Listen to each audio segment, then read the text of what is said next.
What is up?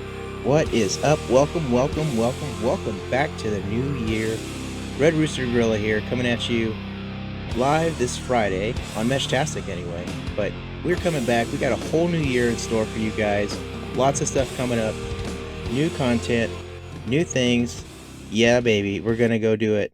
Let's go. First of all, I just want to say thank you for those who have stuck around long enough with me to join me on this adventure of learning new things together in the community. I'm feeling festive because even though the new year already occurred, I still feel like this new year is going to be huge with all the stuff I have planned and in store. We're going to change up the format just a little bit and maybe start looking at doing more deep dives on learning topics or topics that are out there that aren't being covered too well. Again, the Rooster is back.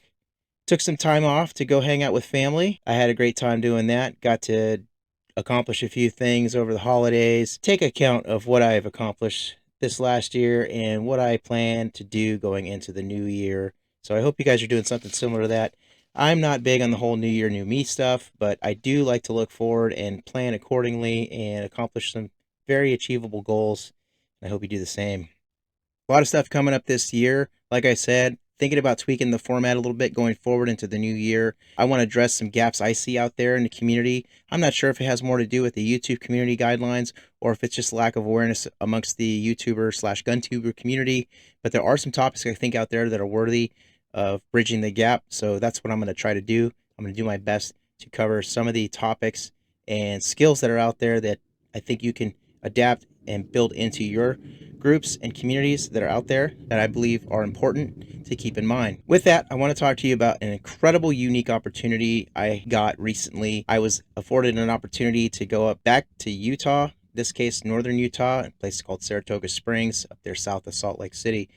But I had an opportunity there to train with some groups that are up there, some mutual assistant groups, and some other community groups that are like-minded in that area. I got to really see what others are doing across the country, and I thought that was valuable in itself. But what I was trying to do is really push my skill set as a intelligence spook, or whatever we call this now, or at least back in the day, I was an operational intelligence specialist. I put together op intel briefs. I did common operational pictures. I used all sorts of information to build that product for decision makers to go forth and do great things in the name of the United States of America. But anyway, all that to say is I wanted to, because what I've been doing with this class, this off-grid communications class, is I've been trying to bridge the gap I've had in a skill set, namely with equipment and materials that I was once afforded as a young intelligence spook. I wanted to basically develop a similar capacity, or at least a robust capacity, to have this all source version that I can run a common operational picture, but more importantly, what I would consider a TAC, a tactical operations center.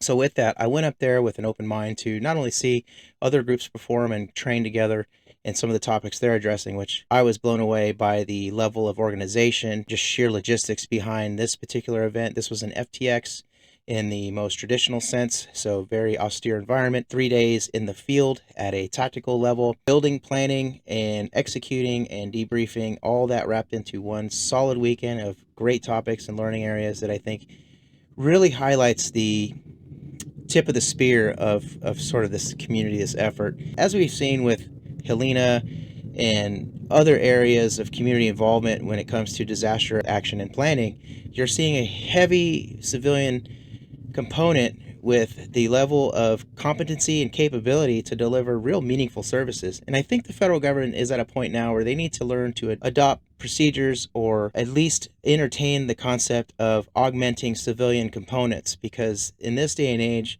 the skill levels are high, the training is out there, people are very capable of solving problems for their particular communities. I had this opportunity to go out there and push my skills to a new level with intelligence preparation at the tactical field level. I went up with two goals in mind.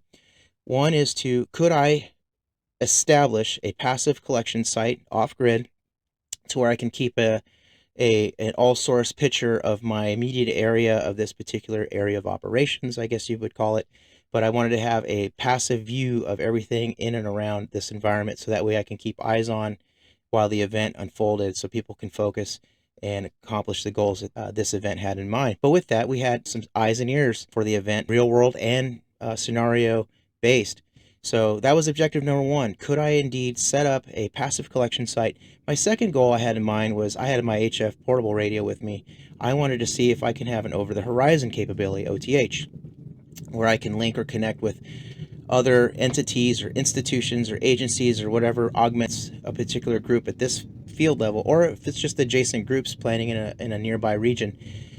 Could we link up over the horizon without the involvement of the internet, or in many cases Starlink? I think we've seen some vulnerabilities here recently with Starlink. We'll talk about that. All that to say is I had very simple goals in mind to accomplish. My milestone objectives is, could I run a passive collection site, and could I broadcast that information to partners in the region out there over the horizon? Both things were accomplished. Of course, I ran JSA call using the GhostNet protocol on 40 meters, so I had my JPC antenna and HF set up so I can link with other groups out there. In this case, it was really just me pushing out a heartbeat and getting out there and touching the world. So those two were accomplished. So that tells me that the level of sophistication in operational planning and operations in general has reached a new capability. And that's being able to augment and jointly operate with others, whether it be sanctioned organizations like the federal government or state governments, or community level partnerships at the with sheriff's departments or what have you. There's a number of reasons to have a joint component and capability of operating within an interagency framework. So I saw that as a value opportunity that I was very interested in getting. So I went with this with open eyes, open ears, and again, my goal was to not take away from this event whatsoever, only to add a component that gave food for thought in broadening the scope of low tactical level operations, maybe enhancing that focus or scope regionally and quite possibly globally. With that in mind, this event was very well coordinated. I don't want to mention the names because I think they're probably concerned about identity and whatnot, but generally speaking, a great group of individuals up there in northern Utah and Utah in general. There was folks from all over the state that came in for this event. Topics ranged from basic mounted operations to checkpoint operations and just some real basic things on dominating the battle space, controlling the area, controlling the operations, and controlling the battle space was some of those things leading into the topics. In this case, we had, like I said, things like checkpoint setups. We had the Constantine wire operation, like all these real practical field level things. Not to mention, final night was based on raids. So, and this isn't anything that is strictly limited to the military doing. These methods and procedures that you can develop and train with others are out there. They're online, easily accessible, things like Amazon. You can just as well go out and buy a Ranger handbook just like this, and you can see some of the drills that are out there when it comes to working with others at the field tactical level, small unit operations, etc. So some of that stuff, such as raids and everything, even like right here, guerrilla operations and special warfare, these things are out there. I highly encourage you to pick some of these up now. And that way you have a framework to work from on training and development when it comes to your organization or mutual assistance groups or just your friends out there protecting the farms. Those tactics have been developed throughout time and they're in place for a reason. So highly encourage you to get out there and start diving into some of the doctrine that's been available for many, many years and putting that together. Because in this case, no exception, straight from the handbooks themselves. The group up here was coordinating efforts and had mock scenarios. So for those of my military people, you've been through some of this before where you had exercises, you had a scenario driving operations, you had an intelligence inject where an old spook like me would come out and tell you country orange is this and that and whatever. So yeah, very similar to that. The scenario was very well thought out and actually took into account current events. Framing it with some realism gives folks a little bit more value in their training. So in this case, like I said, I went up there to kind of play an observant role, but also I wanted to add an element of the intelligence world that I don't think many groups out there or tribes are really considering. And with that, I brought with me some unique tools. ATAC being one of those tools. So let's talk about ATAC. What is even ATAC?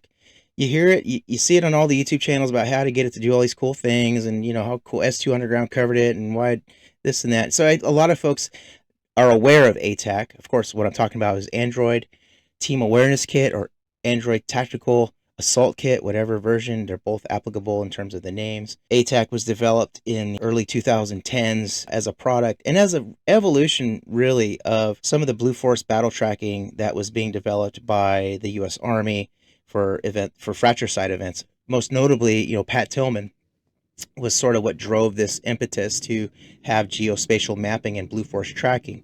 So you see the early predecessors out there of ATAC early on in the global war on terror, but then you got to 2010 and I think beyond, where the Air Force Research Labs, Air Force Research Laboratories developed ATAC, which is what we are commonly referring to nowadays. And it hasn't changed much since then. What it is it's a geospatial mapping tool where you can have team members in real time with GPS locations on a monitor there for your awareness, your situational awareness. So again, what we were seeing with fratricide events and blue force on blue force incidents were significantly reduced as we started to evolve blue force battle tracking. And so why I'm talking about this is, if you got multiple groups or agencies operating or interoperating with one another, whether they be in this jurisdiction or this AO, if you had coordinated factions across an area, they could be linked through ATAC in what I would call a common operational picture, which is what I was mentioning earlier. So ATAC, and in this case, I was using Meshtastic as a plugin and Data Sync as a plugin. I show folks how to do that in my class. I also have some YouTube videos out there on it. But what that does is it allows me to see my team on a map, a real map with real GPS coordinates and location based on the phone that is being used and the Meshtastic node that's being used as well. So this was a great addition to the training and the element of realism, because this comes from real world operations. I've been a part of real world operations where battle force tracking is an essential tool that you can basically tell anybody what is going on the battlefield at any time. So for instance, in a TAC, Tactical Operations Center, you would be running multiple sensors, not only to have eyes and ears that look well beyond the focus area, but then you would have a group of folks tracking the focus area and tracking battle forces very closely to prevent, force on force incidents, but also for general situational awareness. So that any commander could walk by, or anybody curious that was in the talk could come in, and somebody like an intelligence goof like myself would be able to tell them everything that's going on with the operation based on what is being tracked here at the times that are being logged. And this is a great force multiplier in terms of being able to generate a common picture that can not only be used to deconflict battle operations at the unit/tactical level, but as mentioned with an HF portable radio, you can broaden the scope of operations to a larger area of operations, and perhaps working jointly with others in coordinated activities. I'm treading the line here on what really that ultimately boils down to, but I think you're catching on what I'm putting down. So ATAC is a very useful tool, not only for, as mentioned, blue force battle tracking, but the intelligence picture as well. So for instance, in this case, I was running a talk where I had 1090 megahertz ADSB, pumping in through an SDR dongle. So I was watching what I could for air, and I was able to see several aircraft, and I was able to pull those tail numbers up by registry. But I was also, because I'm using plane plotter, you're also able to set alarms for certain tail numbers. So things of interest, think like, who would I want to know is flying over me? I can set filters and alarms for that in the area that I'm in. So that could be very useful if you're in a non-permissive environment. You would want, eyes and ears on everything that could be adjacent. In this talk, we were running ATAC, and the raid operations were not only trained, rehearsed, but also, this is the final night we're discussing, we were able to monitor the ingress of the units to their positions, their bases of fire, and different assault teams and elements that were across in this case, this mock area. It was built up for raid operations. I don't want to dive too much into what raids are, because I think you can pull that up in a field manual. But needless to say, ATAC was able to track everything from cradle to grave, from ingress to exfil, all the way to the exploitation of folks involved.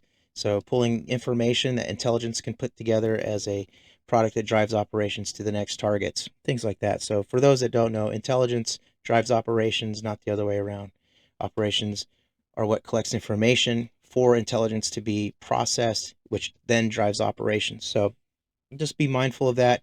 So, intelligence is synonymous with just information. A lot of times we're pulling information and it's confused as intelligence, but I mind you that intelligence is a product that is analyzed under under different frameworks and different views with current information and information known that will drive targeting down the road. But anyway, all this to say, ATAC was a very valuable tool. We also had an ATAC thermal drone in the air. This was also a great asset because not only in the event of the mesh going down, the redundancy in the airborne asset, in this case an ATAC thermal drone, the capabilities of these drones are fantastic. I don't know if you know anybody who owns a $16,000 drone, but if you do, there's very unique qualities that these things can provide in a battle space, which is at lock tracking. So these cameras can lock track, just like flock cameras. You know, they can lock on a particular object or subject, and they can discern vehicle, personnel, all types of things, and they stay locked on it. So if you're battle force tracking, you can use this as a supplement to your common operational board, which if you're using a large-scale monitor with ATAC, you can have your icons and your plots all on one major monitor. And then in the event if that goes down, you also have redundancy and a drone that can track, so you can still maintain a common picture despite losing mesh, or vice versa. You can use mesh in the absence of thermal. So all this to say is that redundancy here is a very big piece of this, and largely it's all in the name of safety and protecting our troops and folks. So those who go out into the field to do the operations, having situational awareness of the entire event is key, and it makes everything safer and much more cooler, I guess. I don't know, it seemed cool. It took me back a few years. You know, I had the red lights on. For those that don't know, the red lights is a matter to control your the red doesn't travel as far. It helps protect your night vision. So we were continuously going to and from the tent, going out, because I had my signals exploitation surveillance suite or space to the exterior at the adjacent of where the talk was set up.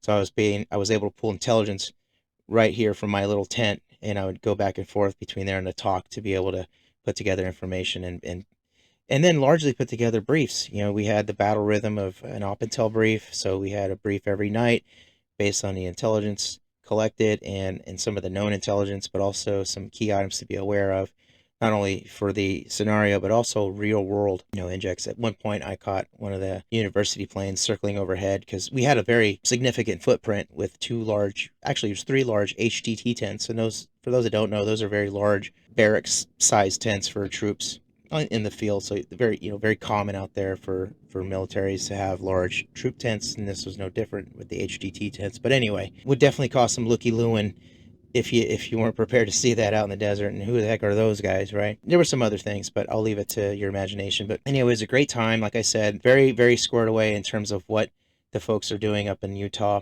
and I was hoping that just added an element that you could put away in your toolbox for known capability. Could a group like this, that's 20 to 30 folks strong, operate jointly and with others beyond the horizon? And I think we answered that question there. It was a great opportunity to do that and test skills, broaden capability, and to give folks something to think about moving into new areas of training. Again, it's not all flat range, it's not all carbine work with cardboard. There's a lot. That's like maybe 2%, if that, of everything put together. It's a large collaborative effort. Got to be a team player. You got to learn how to interact with others. There's a lot of skills that build right into this community, and that I think we're getting away from the legacy notion of guns go in the safe. We take them out once a year. We go to the range and pop off a few rounds at some water heaters. I think folks are really starting to take training seriously. I think we have a large component of GWAT veterans out there that are anxious to relay information they have or skills that they've accrued over their careers. A case in point, I'm using prior intelligence operations that I used to do a long time ago to drive what I think I'm pushing for with this capability, because it's not relegated to the Navy or the military or special forces and all that only. Like, these are skills that are applicable today.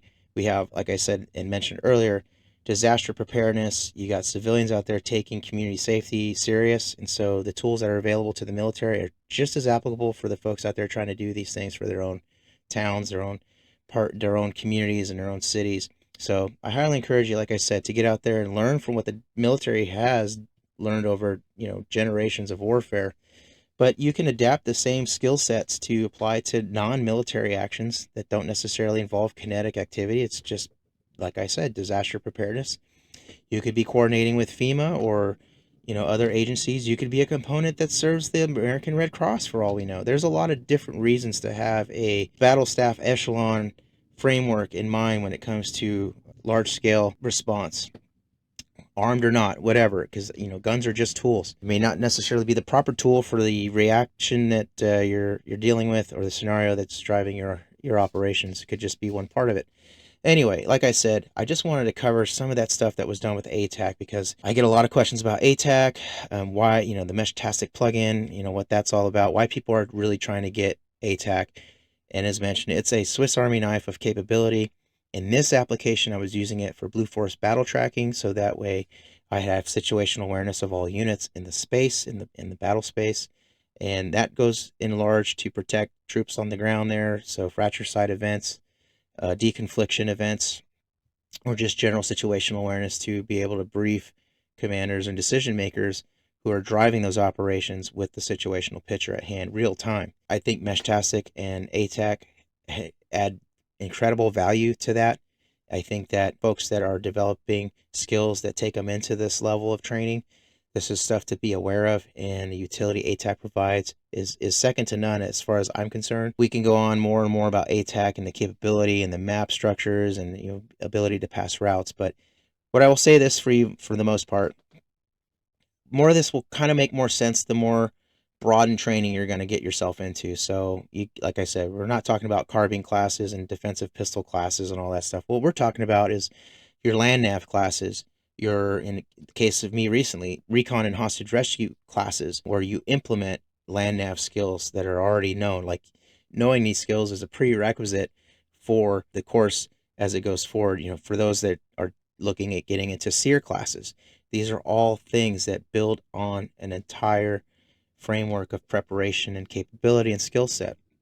And to do that under stress is generally what our top tier warrior athletes really are out there doing. So it's about physical fitness, it's about skills, well-rounded skills, and getting out there and, as the folks would say, touch grass. Anyway, so I thought it was interesting. I like to see more of this. My goal is to go out there and see more groups doing these sorts of things. If you're out there and you have a group and you're interested in developing skills in this area, hit me up. I'd love to come out there. I don't care where it's at.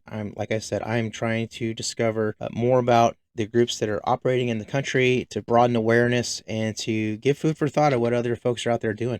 A lot of the questions I had up in Utah were, have you seen other people doing these types of things? And I said, yeah, I've seen quite a few folks out there doing these types of things, the things, and it's good. However, what I want to do is bridge the gap across the entire gamut of folks out there doing it, and maybe provide food for thought on kind of what next steps could look like, or at least what the evolution of training could be. Hit me up. Let me know if you're interested in bringing an intelligence guy like me out to your group, and we can, see where it fits. If not, or see what it really brings to the table. I think it does provide value, and I think that as we become more sophisticated in our training, these are just elements we're looking to add.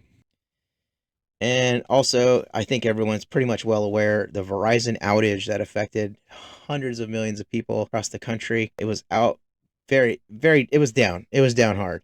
And I think it was obvious there was some significant activity bringing down data. However, Meshtastic was up. I have my Meshtastic up still. RoosterNet's pumping away right now. If you want to reach me on RoosterNet, go ahead and hit me up.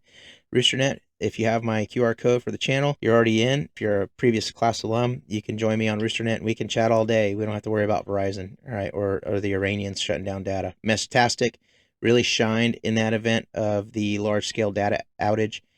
It showed everybody preparation is key, and I think for those that have it, they knew right then and there that it sold itself. It already paid for itself right there, that communication is still achievable despite large-scale providers shutting down data services. So Meshtastic, come out there, join me. RoosterNet, it's on right now.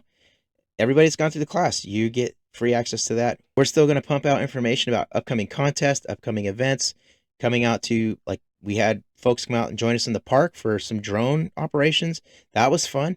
You could come out there. We can do more of that. We can come up and do ATAC training if you want to do ATAC training, or just play around with it, so you have others. This is where the radio nerds lose, sight of what is actually possible, the potential alone to operate with others and train with others in a safe, environment, a lab-like environment where you can talk to people, see people, but also kind of test your gear and equipment real time. That's, you couldn't ask for anything more. So, radio is just one component of all this, just like carbine works, one component of all this, just like all the stuff is just, it adds to a culmination of skills that make you a better and prepared American. So my goal is to try to present more opportunities for that for young men and other men out there that are looking to organize or group with others and train and do things. My goal is to try to put that venue together so we can, all do it together and, informed with lessons learned from previous generations, previous wars, for instance. I hope you join me. Like I said, it's going to be fun. All right, everybody, that's it for me. I hope you enjoyed the show. I hope you got something out of this. If you did, don't forget to like, share, subscribe. Let me know how I'm doing. I got a lot more topics that I want to dive into, stuff involving ATAC, but if you like the content of the show, go ahead, let me know what I'm doing, or let me know what I'm doing wrong. Sometimes it's nice to know what you're doing wrong. That way you can stop doing it. But in any case, I appreciate you all joining me and sticking around this Friday, going into the weekend solid with some ATAC knowledge. I hope you enjoy it. Hug your kids, hug your wife, kick the dog. I'm out.